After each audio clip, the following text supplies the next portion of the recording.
We say things like, maybe later, perhaps another time, or I'll see you tomorrow. But for some of us, there won't be a tomorrow. Listen as your worst nightmares come to life. These nightmares have become someone's reality. My name is Justin Crowley, and this is The Murder Project.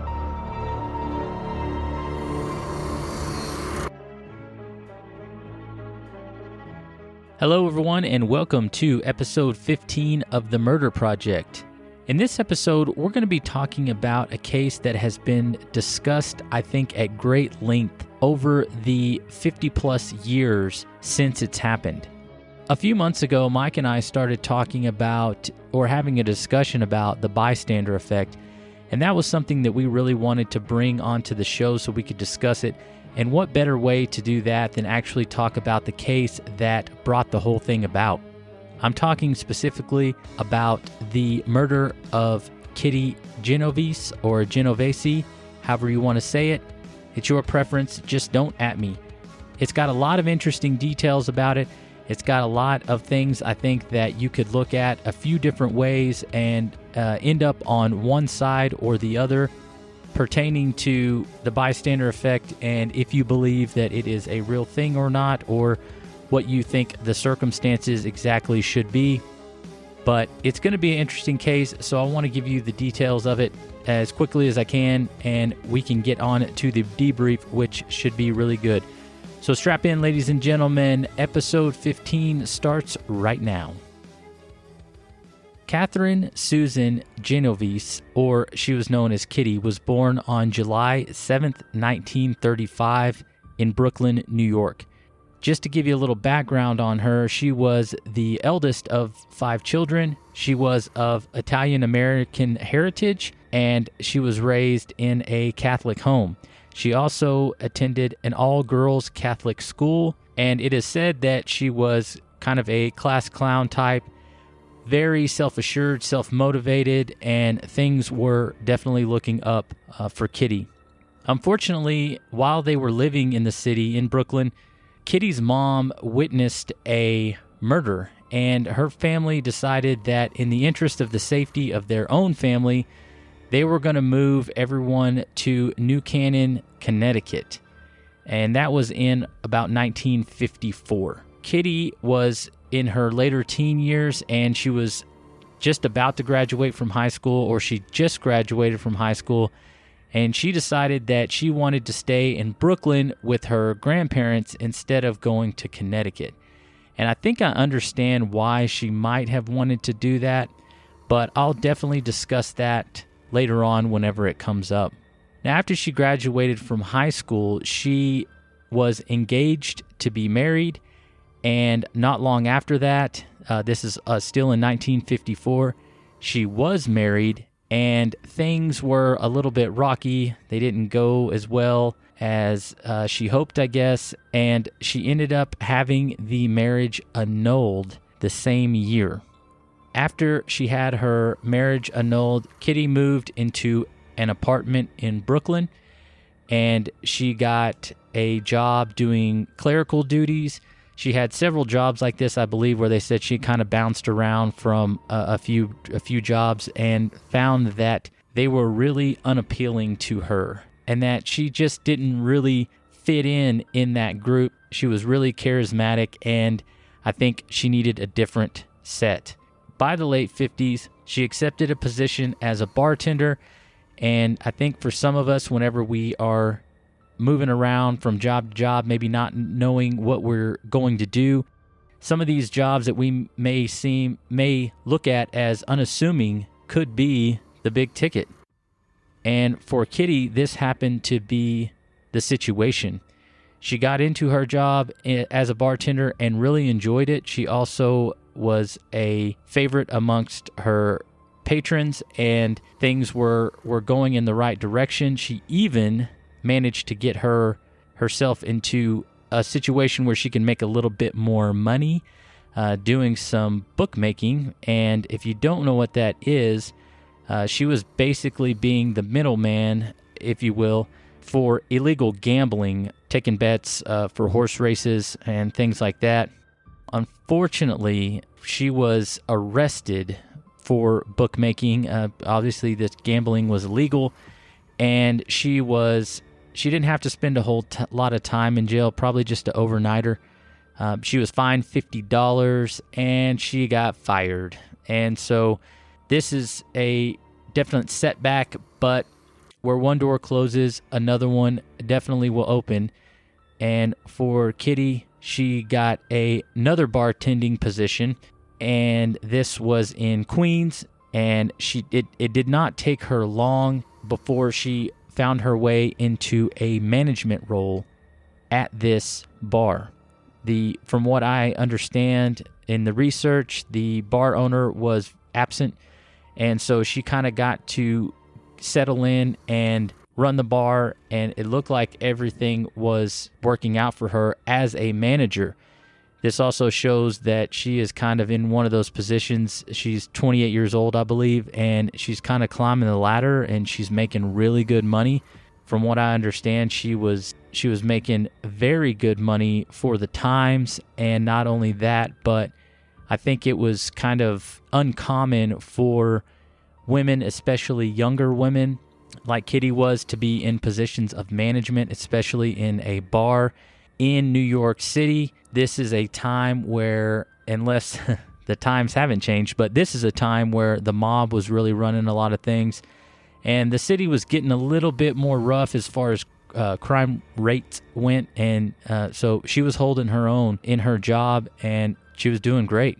Like any of the cases that we cover, unfortunately, there has to be some sort of an event that changes everything, and so I will get into that right now.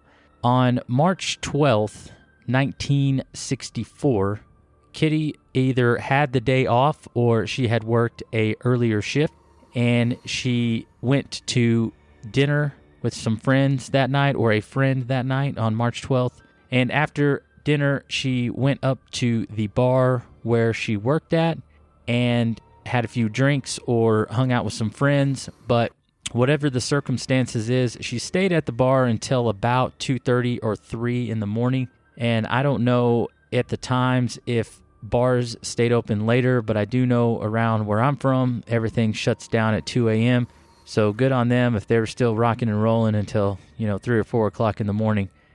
But Kitty left the bar and she started driving home. She had a red Fiat convertible, which also kind of shows that she had a little bit more money than the average person, and she had a nice car, and it was kind of flashy, and this kind of rolled into her personality.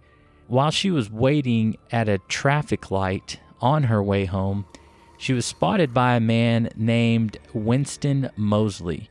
Now, Winston Moseley is an interesting character because he did a lot of things that would seem uncharacteristic for a man in his position. He was married, he had 3 children, and he had a good job. But as we'll see later, he is actually a monster. I think for this episode, I'm going to stay brief on Winston Moseley because we could probably do a whole episode on him, but I want to keep it more towards Kitty and the Bystander Effect because that is what we're initially here to talk about, and we could always go back and talk about Winston Moseley.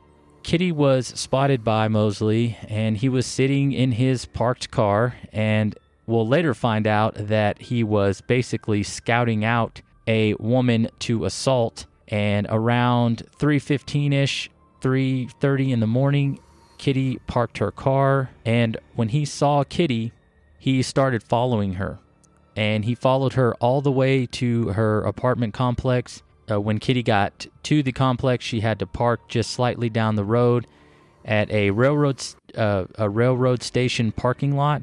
It was about 100 feet or 30 meters from the door to her apartment, and there was an alleyway with a rear entrance to the building as well. At this time, she did not know that she was in danger. She got out of her car and started walking towards her apartment complex. And Moseley, who had parked just down the street by a bus stop, got out of the car and started walking towards Kitty.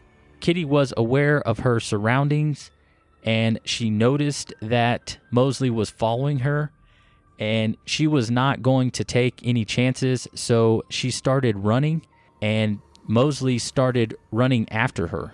This was the moment when Kitty realized that she was in trouble, but unfortunately, Mosley was able to catch up to her, and he had a hunting knife on him, and he was able to stab Kitty in the back 2 times. When this happened, Kitty screamed out, "Oh my God, he stabbed me. Help me." Now, this is where the bystander effect conversation starts to come into play, but we're just going to kind of let it play out as I'm discussing the facts of this case, and we'll get back into more of the details here in a minute. But several neighbors heard Kitty cry out into the night, and I think it would be fair to say that because of the time it is, 3:15, 3:30 in the morning, a lot of her neighbors would have also been asleep. Now, one of the neighbors in her apartment complex, his name was Robert, he heard Kitty being attacked. He saw the attack happen, and he leaned out his window and yelled at Mosley to let that girl alone. And this caused Mosley to panic, and he ran away and left Kitty laying on the ground. Now, I think in Kitty's mind, this would be a point where she felt like she was now going to be safe. But we also have to remember, and she knows this, I'm sure, that she had already been stabbed. Now, Kitty made her way towards the rear entrance of the building that she lived in, and obviously she was stabbed and losing blood. It was hard for her to try to get into that building. And I don't know what the circumstances were, how bad the wounds were, but she might also be losing so much blood that things are getting a little fuzzy, and she is becoming unsure of what she is doing. Like I said earlier, Mosley left the scene, and he ran to his car, and he drove away. But he did not leave the area. He stayed close by, and he sat in his car, and he waited, and he listened. But what was Mosley listening for? He was listening for the sounds of the police, the sirens. He knew when that guy yelled out the window to let the girl alone that the cops were on their way any minute. But his curiosity got the best of him, and he decided to wait and see if that was actually true. Now, as he waited, he did not see anybody running towards the scene. He did not hear any sirens. He did not see any police. And after about 10 minutes, I think Mosley realized the reason he didn't see any of these things was because no one was coming. No one was going to check on Kitty. No one was going to save her. He had the ability, and he had the opportunity to go back and finish what he started. Now, as I was doing the research on this case, I was hoping that, even though I knew what the outcome was, that this wouldn't be what he did.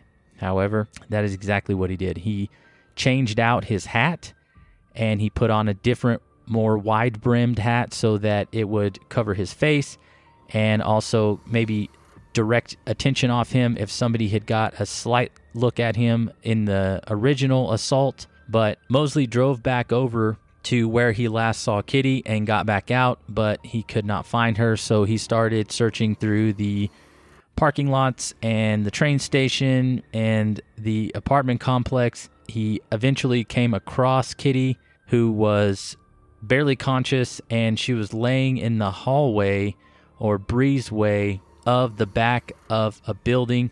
I have heard that this was her building, and I've also heard it was a neighboring building, but the door into the building that she went into, which leads me to believe that it was a neighboring building, the door was locked just past the breezeway, so she was not able to get inside the building. I'm sure there were multiple apartment complexes that were stacked up kind of next to each other. So she tried to get into the building, whichever it was, and she was unable to get into the interior of the apartment complex because of that locked door. Now, when Mosley found her and her being in this breezeway, they were out of view of anybody in the street. You would actually have to walk up upon this door and open it to be able to see what was going on inside of it. And what was about to happen inside this vestibule area was terrible. Now, once Mosley got in there, he stabbed Kitty several more times, and it is said that Kitty had defensive wounds on her hands where she was trying to stop Mosley. She was already injured very badly, but she was trying to hang in the fight. She was trying to do everything that she could to stay alive, and I think that speaks a lot about Kitty. After she was stabbed several more times, Mosley decided that he was going to rape her, and he stole $49 that she had on her person. After all of this was done, Mosley ran away into the night, and he was able to get away without being detected.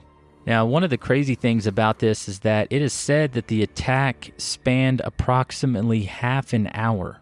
Half an hour does not seem like a long time just in general, but when we're talking about a initial assault and then a additional assault and then a rape and then a robbery, half an hour is a really long time.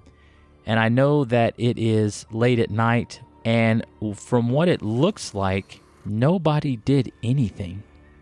And that is going to be the perception from the media and everyone else, is that this woman was murdered and nothing was done. Nobody tried to help her. Nobody even tried to save her. She was just murdered, and there were people that could have helped but didn't.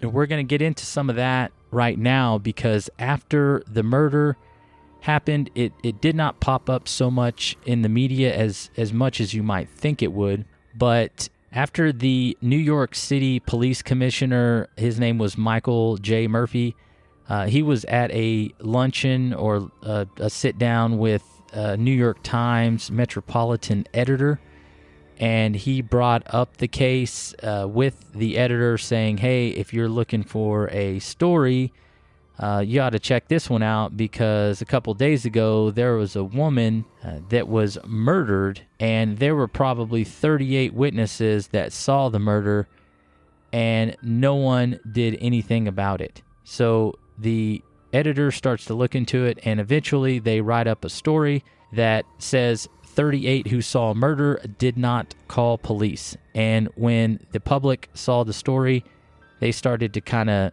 create a little bit of a stink about it, because they couldn't understand how all of these people had witnessed a murder and did nothing about it. So getting into the investigation of the murder, I think we can kind of tie all these two things together with this. The police went to Kitty's apartment, and that's where they located her roommate named Mary. And Mary was not only her roommate, but she was also her girlfriend. And that's why I said earlier, I think the reason that Kitty wanted to stay in the city was because she was a lesbian. And at the time, I know that now, New York City is a very progressive city, but at the time, it was really frowned upon to be gay, and it was even illegal to participate in homosexual activity. But in the instance of New York, the mob owned several gay bars, and the police that worked with the mob that were paid off kind of looked the other way and allowed them to operate. So even though Kitty wasn't in a situation where she was able to live freely and openly, which she should have been, she at least got a little bit more comfort living in the city than she probably would have somewhere else, especially in a more conservative area in the 60s. So when the police go and talk to her girlfriend Mary, the detectives in the case, after learning that they were a couple, decide that she was probably involved with the situation, and I could not tell you how they got to that, you can look at it from two different ways, and I think that is one of the things about this podcast that we like to do. It is very common for, like I've said in a previous episode, that you're usually murdered by somebody that you know, but we already know who killed Kitty in this situation, and it was not her girlfriend, Mary, but the police were looking at her, and you can say it was because she was the girlfriend, and that kind of makes her the prime suspect, or you could say it was because they were targeting her because she was a lesbian. And I hope that was not the case, but unfortunately, I'm not able to confirm what that reasoning was. So the police take her into the station and they interrogate her for 6 to 7 hours. And it's at this time they realize that she was not the person who did it. She was up in the apartment. She was asleep. She had no idea, and she was visibly distraught that Kitty was dead. And they also said that when she went to the morgue to identify Kitty's body, she was in a state of shock and that she did not want to leave. Or when they asked her to leave, she was kind of confused, saying that she was waiting for Kitty and that she couldn't leave without her. And they didn't know if she was kind of in shock or if she didn't quite understand what was going on.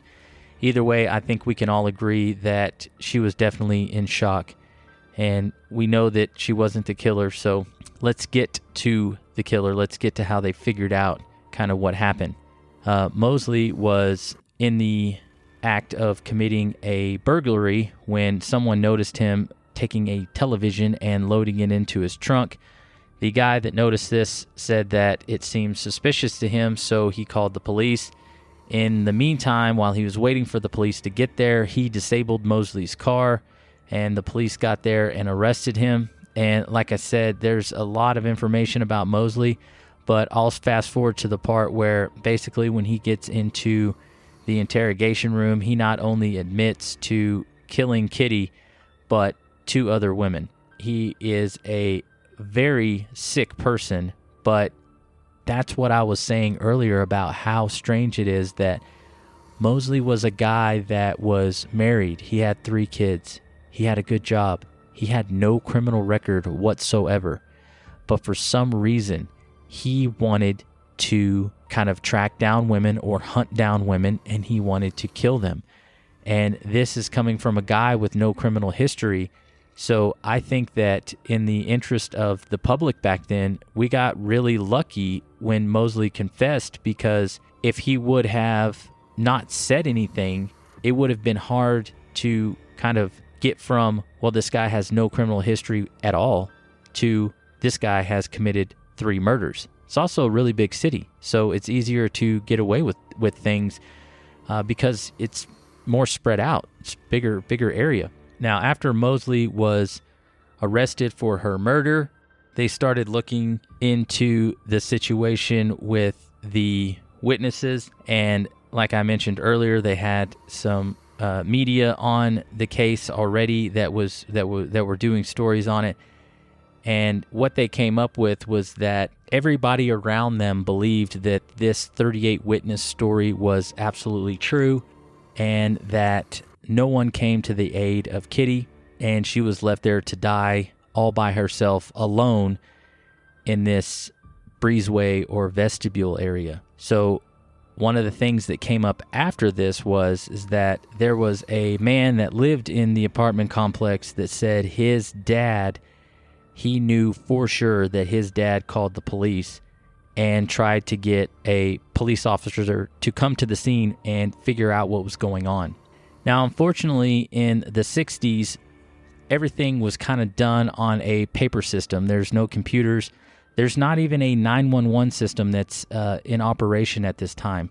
What you would do if you had an emergency is you would call a regular telephone number that goes to the police station, and you would get a person on the line, kind of like now. It's a dispatcher type person, I would assume. And you would tell them what was going on, and then they would prioritize the call and figure out, if a police officer is going to be sent, or if the call would probably be pending, or in this case, since there's no computer tracking, I bet they could probably just file 13 it and kick it to the trash can.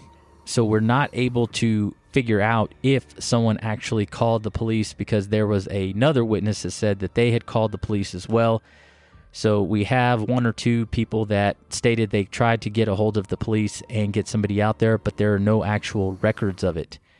And since there are no records of it, we cannot prove one way or the other, because this is a he said situation where the one guy is saying that he called the police. The officer that was on duty that night, or the person that was a call taker that night, claims that the only call they received was after Kitty was found dead, and they sent the police and an ambulance out there. It's a little confusing because it's 57 years ago now, and there's no way for us to they couldn't figure it out then. We're definitely probably not going to figure it out now, but we can at least find kind of a silver lining in this whole deal. One of the other things that was stated is that Kitty died alone in that hallway, and that turned out to also not be true, because a friend and neighbor of Kitty's is the one that found her, and she had said that, she held Kitty in her arms and that she was trying to comfort her, and that she was still alive when she got into the ambulance. And if she wasn't alive when she got into the ambulance, at least we know that she was with her friend whenever she passed away. So we'll talk about the bystander effect a little bit, but I want to save the majority of it for the debrief.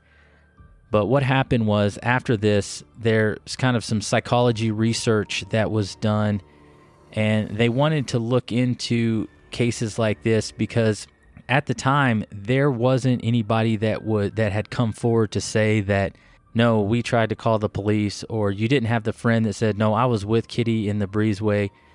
What we had was 38 people witnessed a murder, and nobody did anything. So they started to look into this a little bit and see if they can figure out what's going on, and what they came up with is the bystander effect. And whether or not this is a case that the bystander effect applies to, I think that is there. You can definitely debate that one way or the other. The bystander effect is actually true. And what they figured out is that the more people that are involved in a situation where you have more witnesses that observe the same thing, the less likely it is that someone will do anything, because they are always thinking that either A, someone else is going to be the one that calls the police, or B, they don't want to get involved with the situation. And I know that working in law enforcement myself, there was several times that I talked to people and they said straight up that they don't want to get involved. I think we've all at least heard the phrase snitches get stitches, or snitches end up in ditches, or, something along those lines, where you're not supposed to rat anybody out. You're not supposed to tell on anybody for anything, but that is not the case for everyone. I've had the opposite of that, where, I've talked to someone who couldn't wait to tell me everything about what they saw, plus everything they'd been through the last 25 years. And it's definitely something that I have witnessed myself. The controversy in Kitty Genovese, her case, is that some people say that her case does not fall into the category of the bystander effect, because there were people there that tried to help her out, and some people will claim that it was not the case, and this is a perfect example of the bystander effect. One of the things that happened after this was, it was a couple years later, but they had the introduction of the 911 system, and this is something that spread all across the United States. And so that is definitely a positive that came from the situation. And Mr. Mosley, he also agreed, because later on he tried to get a lighter sentence, or try to get out of jail, because he said he knew that what he did was wrong, or what happened was wrong, but look at all of the good things that happened because of this. Look at all the research they had, the data from the psychologist and the 911 system. he was able to help uncover this bystander effect and get it to basically every psychology book any student would see, all the way up to probably until right now. And also he was saying, look at the 911 system. I understand that I did some bad things, and I'm really sorry about that. But look at the good that came out of it. And he also said, because he's a lunatic, that he understood that Kitty had to go through several minutes of a uncomfortable situation, which I'm not sure if he was talking about the sexual assault or the stabbing or both, but that is something that makes me hate this man more. But he's dead now, so it doesn't matter, I guess. But he said that just because she had to go through a few minutes of basically sheer terror, he had to sit his whole life in prison. And so how is that technically fair? It's not fair for him, especially with all the help that all the help he gave to the citizens of New York and the people of the United States. But the good thing is that, like I said earlier, Mosley, nobody listened to that, and they kept him in jail, and in prison is where he died at. And if you're thinking that you might have heard about this in some television shows or things like that, you're probably right. It was back on the old Perry Mason episodes. It's been in Law and Order and several other television shows, a lot of other television shows. And it is something that is still talked about to this day. And the reason that Mike and I started talking about it specifically was because he brought up the bystander effect, and I said, as we were talking through it, I said, man, isn't it crazy how the bystander effect has essentially transcended time and technology? Because Mike was talking about how people record things with their phone, and I said, yeah, wow, that's crazy. I didn't even think about that. We live in a time now where you would think that with all of the cell phone cameras and audio and everything that we have in the palm of our hand, you wouldn't have situations where this happened. But I think everybody that has the internet on their phone has probably seen a video where somebody was beaten unconscious and there were people standing around and did nothing to help them. But that is something that I think we should save for the debrief. Like I said, this is a situation, this is a case where there are a lot of details pertaining to Kitty and Mosley, but we wanted to use this case specifically to talk about the bystander effect. So I wanted to give you the backstory basically on how the bystander effect came about, not so much dive into either of these cases fully. I think that's something that we could do definitely another time, but because we have the debrief and everything, we wanted to talk specifically about the bystander effect, and so that's what we're going to do. I think that I'm going to leave it there for now, and I will see you guys next time on the debrief. We'll see you later. Bye. Thank you guys so much for tuning in. I'm glad that you are here. We're glad to have you. We are super excited that our numbers are still going up and we're getting downloads for them everywhere in the United States and all across the world. It's really exciting, and we can't thank you guys enough for that. If you are looking for us on any of the social medias, you can find us on Facebook at The Murder Project. If you need to search for us, you can go to facebook.com/podcasttmp. If you're looking for us on the old Instagrams, we are at The Murder Project.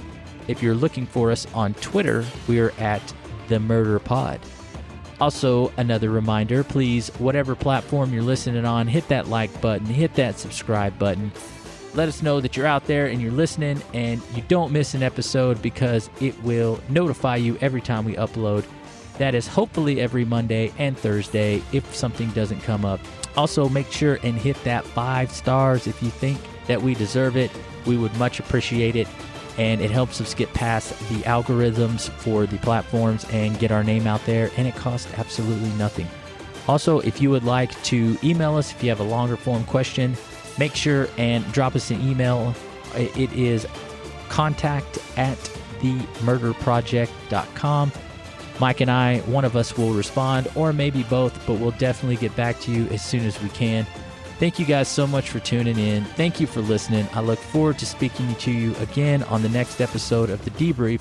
But before I go, please remember, head up, eyes up, and stay alive.